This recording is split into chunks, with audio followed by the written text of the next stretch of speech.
प्रिय विद्यार्थियों, कक्षा 8 हिंदी विषय में आपका स्वागत है। बेटा, हमने हमारी पाठ्य पुस्तक मेधा के पाठ 4 प्रकृति से सीख नामक पर्यावरण से संबंधित लेख के भाग 1 और 2 को बहुत अच्छे तरीके से हमने पढ़ लिया है और समझ लिया है। हमने अभी तक समझा कि प्रकृति के सानिध्य में हम आनंदित रहते हैं, खुश रहते हैं। प्रकृति हमारी देखभाल एक माँ के समान करती है, तो हमारी भी जिम्मेदारी बनती है कि हम प्रकृति की देखभाल करें, उससे प्रेम करें। आने वाली पीढ़ी के लिए हम इसे सहेज कर रखें। तो आइए अब हम इस पाठ 4 के प्रकृति से सीख का अंतिम व तीसरा भाग हम पढ़ेंगे और समझेंगे। इसमें बताया गया है, हमारे बच्चे कक्षाओं तक पहुँच तो रहे हैं, लेकिन वहाँ जाकर वे कितना कुछ सीख पा रहे हैं, कितना ज्ञान अर्जित कर पा रहे हैं। आने वाले नए औद्योगिक युग के लिए हम उन्हें किस प्रकार तैयार कर पा रहे हैं, कितना तैयार कर पा रहे हैं। ये सवाल ऐसे हैं जो हर माँ बाप को परेशान कर रहे हैं। देखिए, ये जो सवाल हैं, क्या सवाल है कि बच्चे हमारे स्कूल जा रहे हैं, कक्षा में बैठ रहे हैं, पढ़ रहे हैं, तो क्या सीख रहे हैं और कितना ज्ञान वो लोग ले पा रहे हैं, और जो आने वाला औद्योगिक युग है उसके लिए वो कितना तैयार हो पा रहे हैं। ये सारे सवाल माँ बाप को परेशान कर रहे हैं।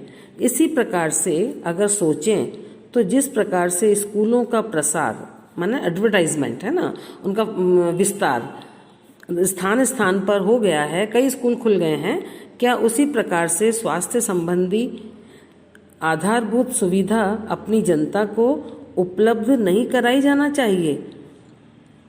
ये मुद्दे समाधान चाहते हैं।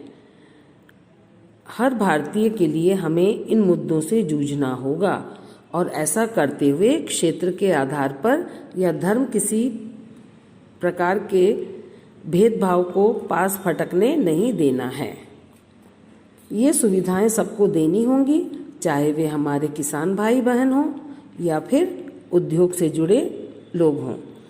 सबको स्वास्थ्य सेवाएं उपलब्ध करानी होंगी। लेखक कहते हैं इसमें, रामनाथ जी, इनका कहना है, कोविंद जी कहते हैं कि हम अपने बच्चों को स्कूल तो भेज रहे हैं, माँ बाप इस बात को लेकर परेशान है वो कितना ज्ञान ग्रहण कर रहे हैं, और जितने हम शिक्षा के साथ साथ हमें स्वास्थ्य संबंधी सुविधाएं भी लोगों को देनी होगी, और हमारे भारतीय कितनी परेशानियों से जूझ रहे हैं उन सब का समाधान करना होगा, भेदभाव को हटाना होगा, और चाहे वो किसान भाई बहन हो या उद्योगों से, इंडस्ट्री से जुड़े हुए लोग हों, उनका सबको स्वास्थ्य सेवाएं तो हमें उपलब्ध करानी ही होंगी। यहाँ पर भी प्रकृति हमें एक संदेश देती है। कहाँ? जहाँ वो यात्रा पर गए थे, है ना। तो जिस प्राकृतिक क्षेत्र में मैं आज गया था, कौन गए थे? कोविंद जी। वहाँ एक दूसरे के साथ कोई भेदभाव नहीं किया जाता। यहाँ पर जल सभी के लिए उपलब्ध है, यहाँ के पेड़ सभी को छाया देते हैं, यहाँ की साफ हवा सभी को पोषण देती है। भाईचारा और करुणा तो मानो प्रकृति के स्वभाव हैं। जो कुछ भी हम एक समाज के रूप में करते हैं, वह सब करते हुए हमें उसी करुणा को, भाईचारे को, मानवीयता को और परस्पर गरिमा को, सम्मान के भाव को अपनी आशाओं में और भारत के प्रति अपने सपनों में शामिल करना होगा। तो कोविंद जी कहते हैं कि हमें अपने देश के लिए भाईचारा और करुणा, ये सारी चीज़ें अपने स्वभाव में रखनी होंगी, जो कि हमें प्रकृति से मिले। प्रकृति से देखिए, वो एक दूसरे के पेड़ पौधे में एक दूसरे से भेदभाव नहीं करते हैं। पेड़ हम सभी को छाया देते हैं, है ना, और पानी जो है हम सबको मिलता है, और हवा सभी को पोषण देती है, सभी का स्वास्थ्य का ध्यान रखती है। तो ये सारी चीज़ें हमें भी देखनी होगी और अपने सपनों में इनको शामिल करना होगा। इन सब के मूल में मेल मिलाप की भावना है, सबको एक सूत्र में पिरोने वाली भावना है। किसमें? प्रकृति में। प्रकृति हमें एक दूसरे पर निर्भरता सिखाती है। देखिए निर्भरता कैसे है इसमें, देखिए जरा।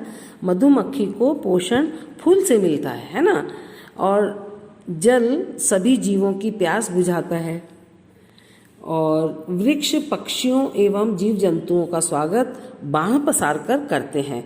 तो सभी पक्षियों का घोंसला हमें पेड़ों पर मिलता है ना, तो पेड़ कभी नहीं कहता कि मेरे यहाँ तुम घोंसला मत बनाओ, कहता है क्या? नहीं कहता। मेल जोल में, एकात्मता में एक प्रकार का संगीत हमें महसूस होता है, खुशी सी महसूस होती है, और ऐसा लगता है कोई ईश्वरीय बंधन है इन सबके बीच में। भगवान ने कुछ ऐसा बंधन बांध रखा है कि एक दूसरे से जुड़े हुए हैं।